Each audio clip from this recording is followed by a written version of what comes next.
वो लोगों ने।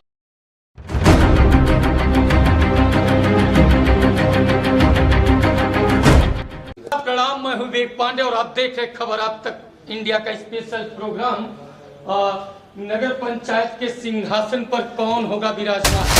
आए हैं सब लोग को सम्मानित फाइनल नहीं होगा तब तक मैं आपको बताऊंगा मौका मिला तब उस समय मान वाला मामला हम उस काम को नहीं करा पाए कि तब प्रधानी से 10 से 15 वाले में पैसा कम आता था भैया और दीवान से बाहर का काम। सरकार संगठन ये तय करके आपको टिकट देती है तो आप टिकट पाने के बाद जनता के प्रति किस तरह से आप अपने आप को प्रेजेंट करेंगे? ऐसे में हम मौजूद है घटरा बाजार और यहाँ पे जो आज हमारा मंच है, हमारे मंच के माध्यम से जो सीधा प्रसारण हम आप तक पहुँचा रहे हैं।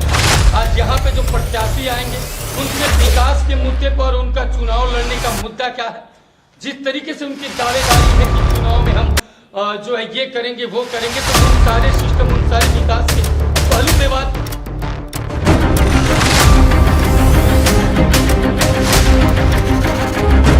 इसलिए आपको आमंत्रित किया हूं कि आप जो नगर पंचायत की जो चुनाव के तहत नगर पंचायत से आप बताएं, मेरे प्रत्याशी साथी बताएं भाजपा के कि 1.5 करोड़ रुपया स्वीकृत हो गया, काम होने जा रहा है। मैं उसका सम्मान कर रहा हूँ, स्वीकृत हो गया, काम हो तो होना है, लेकिन क्या वह प्रस्ताव जहाँ हुआ है उससे खराब सड़कें नाली कोई नहीं थी। मुद्दे क्या है? हमारा मुद्दा यही है कि जो क्षेत्र का सबसे निचला दबा कुचला, सबसे खराब रास्ते, जीर्ण शीर्ण सड़कें, जो मतलब विकास शुरू कहाँ से करना है वह सोच समझ करके विकास शुरू किया जाए।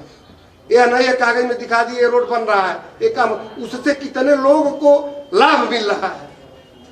प्रस्ताव देते वक्त, काम करवाते वक्त जनप्रतिनिधियों से, जो भी हो, हम हो, कोई हो, सरकार किसकी भी हो, लेकिन कौन सा काम जरूरी है और कौन प्रियॉरिटी पर रखा जाए, कौन नीचे रखा जाए, इस पर एक बार मैं शासन प्रशासन का सबका ध्यान आकर्षित करा रहा हूँ आपके माध्यम से।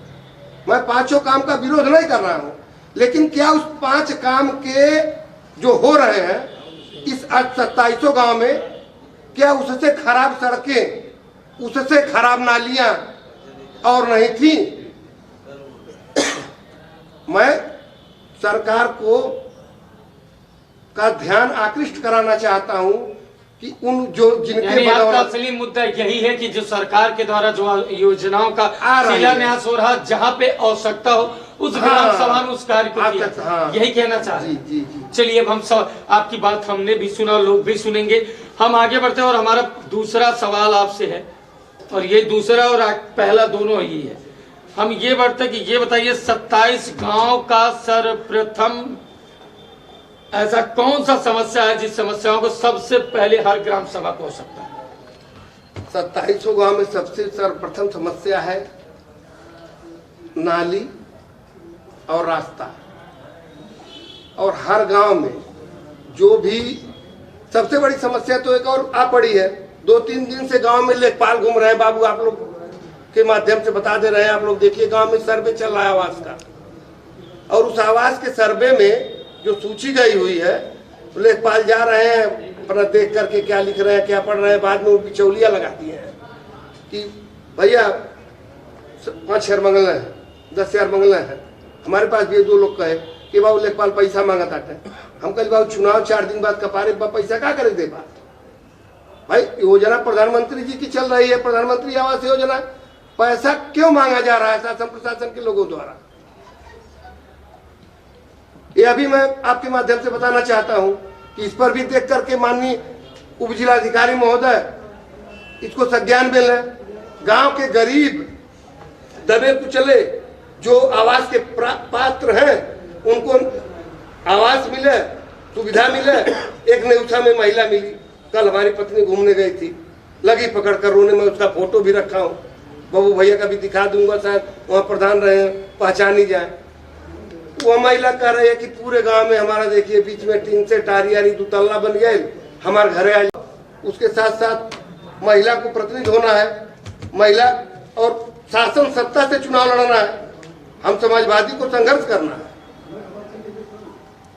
इसलिए उस परिवेश में भी हमारी पत्नी संगीता यादव उस लायक है कि जो आप कह रहे हैं पति घर में तो है, पति को अगर जेल हो जाएगी, नहीं पति को अगर जेल हो जाएगी, ये सरकार ये बात को ये सरकार मेरी बात सुनिए, आप कहे हैं अगर हम जवाब देंगे, हमारी प्रत्याशी जो है समाजवादी की सिपाही है, अगर पति जेल भी रहेगा तब भी पत्नी हमारी चुनाव लड़ने में सक्षम महिला नहीं, तो सक्षम महिला है। और ये चुनाव सुनिए, चुनाव जो हो रहा है ये शासन सत्ता आपकी बात शासन सत्ता सुनिए, आज 5 कार्य मैं आपके माध्यम से बताना चाहता हूं क्षेत्र के लोगों को, आज 5 कार्य स्वीकृत हुए हैं जिनका माननीय विधान परिषद सदस्य जी द्वारा लोकार्पण हुआ है। मैं उस काम का विरोध नहीं कर रहा हूं, लेकिन जो जनप्रतिनिधि यहाँ के थे, जो यहाँ के टिकट के उम्मीदवार हैं, टिकट मांग रहे हैं, कम से कम वो 2300-2700 गाँव में घूम रहे हैं, उनको यह देखना चाहिए कि प्रथम में काम कहाँ जरूरी है। मैं उस काम का विरोध नहीं कर रहा हूँ जो हो रहा है 5 काम, लेकिन उससे जरूरी काम एक उठा लीजिए। हमारे ग्राम पंचायत भरोइया में जो शुरू होता है टाउन एरिया, भरोइया शिव मंदिर भी पड़ता है तिलौरा के बगल में, आप लोग देखे होंगे। माननीय मुलायम सिंह यादव, स्वर्गीय मुलायम सिंह यादव जी के कार्यकाल में जनेश्वर मिश्रा परियोजना के तहत वह रोड बना हुआ था, सीसी रोड टूट करके खत्म हो गया। हम भी 10-5 साल प्रधान का मौका मिला, तब उस समय सीवान वाला मामला था, हम उस काम को इसलिए नहीं करा पाए कि तब प्रधानी से 10 से 15 वाले में पैसा कम आता था बजट, और सीवान से बाहर का काम था, क्योंकि नेउसा तिलौरा सीवान में पड़ता है, वो जो सड़क बनी हुई है छूटी रह गई। लेकिन आज तक पिछला सरकार भी हमारे परम पूज्य महाराज जी का था, गृह जनपद के हमारे मुख्यमंत्री जी हैं, विधायक जी भी थे क्षेत्रीय, और सबसे बड़ी बात हमारा सामान्य ब्राह्मण बाहुल्य गाँव है भरोइया, हमेशा वहां से भारतीय जनता पार्टी जीतती आई है। लेकिन भरोइया की आप सड़क देखेंगे, जो सहजनवा मार्ग की सड़क है, उसकी स्थिति देख करके यही लगेगा कि यह गोरखपुर जनपद के मानचित्र से अलग कहीं की सड़क है, जबकि एक तरफ होता है सबका साथ सबका विकास, गड्ढा मुक्ति। दूसरे आ जाइए हमारे लोहसड़ा में, हमारे गांव के बगल में लोहसड़ा गांव है, आज PWD द्वारा 7 मीटर सड़क चौड़ीकरण हो रही है। चलिए मैं उसका भाई मान रहा हूं का अच्छा कार्य हो रहा है, लेकिन वहीं पूरे लोहसड़ा गांव का पानी उसी सड़क पर जमा हो रहा है। इस मंच कल वह सड़क पिच हो जाएगी, पानी वहीं गिरता रहेगा। प्रधान जी वो क्या होगा?